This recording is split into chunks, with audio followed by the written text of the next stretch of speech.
The Nuggets take on the Celtics, 7 p.m. Eastern tip-off at the Garden. The Boston Celtics are the 3.5-point favorite on their home court. Total's 221, juice to the over. And if you like the Denver Nuggets in an upset on the road here, they're plus $1.40 on the money line. Now we're 5-0 in our last five, $1.99 daily best plays on my website. 8-1 straight up in our last 9 premium picks in that same category. But despite their current win streak, the Nuggets have failed to cover the number in 5 out of their last 8 ball games.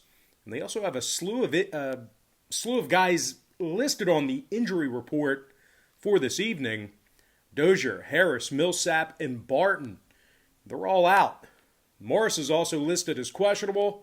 The Nuggets have been victorious in just 3 out of their last 9 ball games when catching plus money. They're also in the bottom 5 in the NBA in defensive field goal percentage. They're taking on a Boston team who, despite their recent struggles as of late, they still find themselves as one of the better covering teams in the NBA at home. The Celtics are currently covering 70% of their contests at the Garden, and they also have a .600 win percentage on their home court as well. Jaylen Brown is scoring 26 points a game along with 5 rebounds and 3 assists. Meanwhile, Jason Tatum is scoring nearly 26 a night himself, along with 7 boards and 4 assists as well. The Celtics have played fairly well defensively as well. Top 10 in defensive rebounding, top 10 in defending the 3-ball. Boston allows just 107 points a game at the Garden. And when it comes to the total in this one, 2 out of Boston's last 3 contests got over the line, throwing out the Washington game. The Celtics also saw 6 out of their last 10 meetings with Denver get over the total as well. Now the Nuggets on the other side of things, they are 70% to the over in their last 10 ball games themselves, 9-3 to the over when they travel. I'm going to lean toward the Boston Celtics minus 3.5 in the over 221. All right, next contest, it is going to be Blazers Thunder, 8 p.m. East. The Portland Trailblazers are minus 6 with the total at 225.5. Portland's on a 4-game winning streak, 80% against the number in their last 10.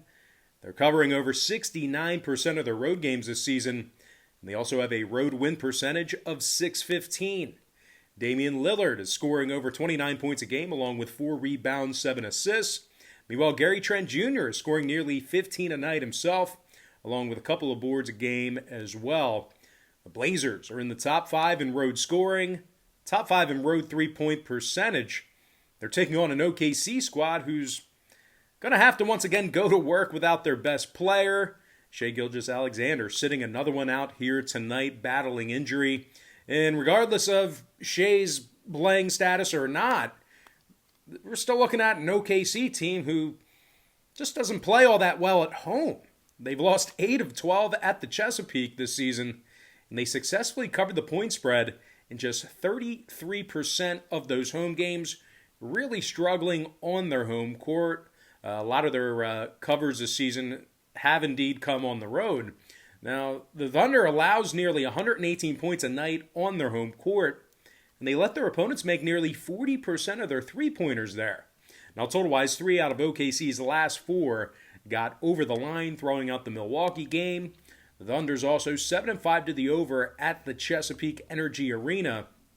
Meanwhile, the Blazers saw their last 3 straight get over the line themselves, 7-2 to the over in their last 9. I'm going to lean toward the Portland Trailblazers minus 6 in the over 225.5. All right, next contest, it is going to be Pels Grizz, 8 o'clock Eastern Standard Time. The Memphis Grizzlies are the 1-point favorite at home. Numbers 231.5. Now, we have seen that line bouncing all over the place. We've seen Pels minus 1, Grizzlies minus 1, pick'em contest, so keep an eye on that number. And if you like the Pelicans in the slightest of upsets on the road here, they're minus 105 right now for some money line cash. Now, New Orleans is on a 3-game losing streak, 0-3 against the number in those losses.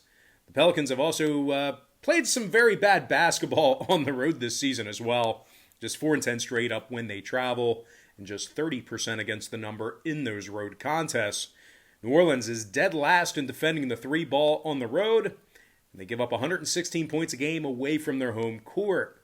Josh Hart is listed as questionable for New Orleans.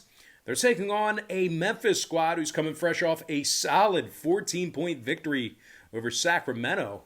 They actually put up 124 total points in that one.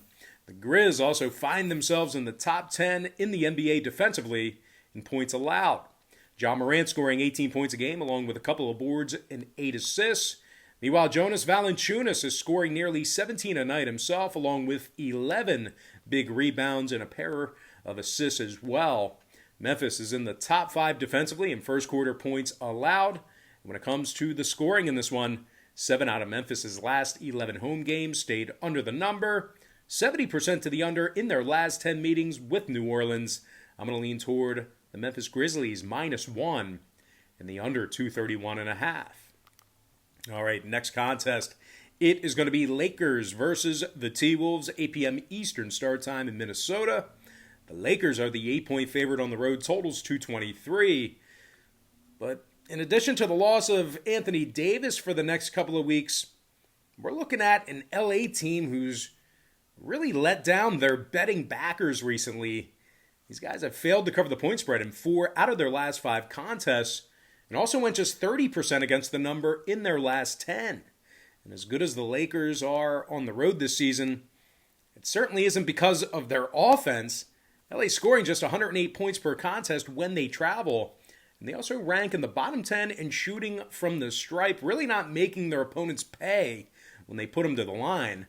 Now AD, once again, is out 2 to 3 weeks with a calf or Achilles strain. There's kind of been a few differing reports there.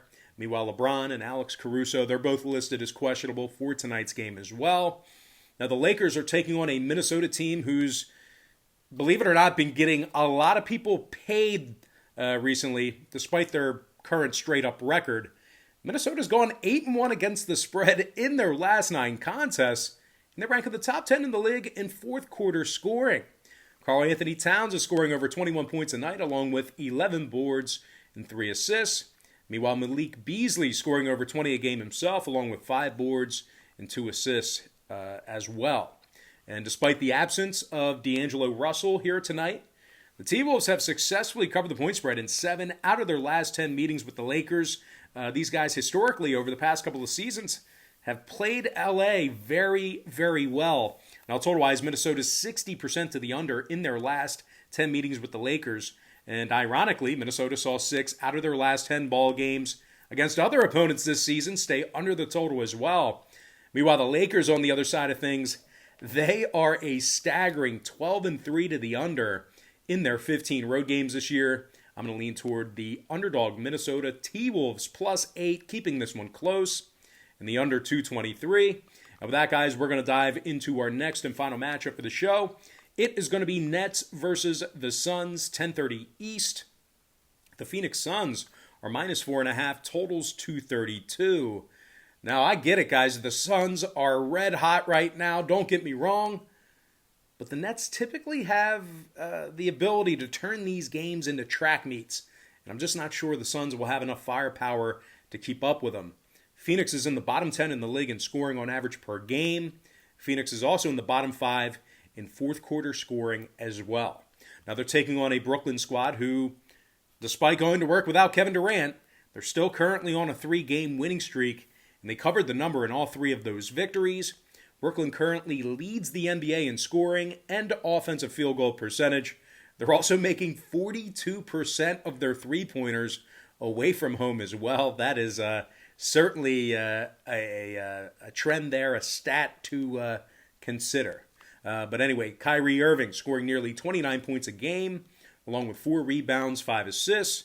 Meanwhile, James Harden scoring 23 points a game himself, along with 8 boards and nearly a dozen assists a night as well. Brooklyn scoring over 124 points a game in their road games this year.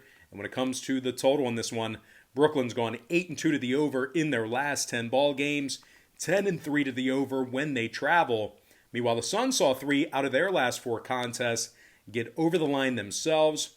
I'm going to lean toward the underdog Brooklyn Nets +4.5 and the over 232. And with that, guys, we're going to dive into our quick pick recap, sponsored by my website, where we are 5-0 in our last 5 $1.99 daily best plays on that site. 8-1 straight up in our last 9 premium picks in that very same category. I'm going to lean toward the Celtics minus 3.5 over 221. Portland minus 6 over 225.5. Memphis minus 1 under 231 and a hook. The T-Wolves plus 8 under 223. And last but certainly not least, give me the Brooklyn Nets plus 4.5 in the over 232. Now guys, real quick, one final reminder that the content in this video is for entertainment purposes only. I do not guarantee winners of any kind. And with that, guys, we're going to dive into some shout-outs to my top 10 YouTube commenters over the past couple of days or so. Shout out to Rafael Niebla, Jake Owen, Nagosa Cobway, Zero Bucks, Skeet Rock Farms, Chris Brown, DJ Wavy, Milwaukee Boy, DJ The Teach, and last but certainly not least, gotta give a shout out to my man, Peak McMaster. All right, guys, that's going to do it for me. Gotta thank you for joining me right here on YouTube. Really hope you enjoyed all this great free content, all this great free information. And with that said, happy Tuesday to you. Best of luck to you. And have a good one now.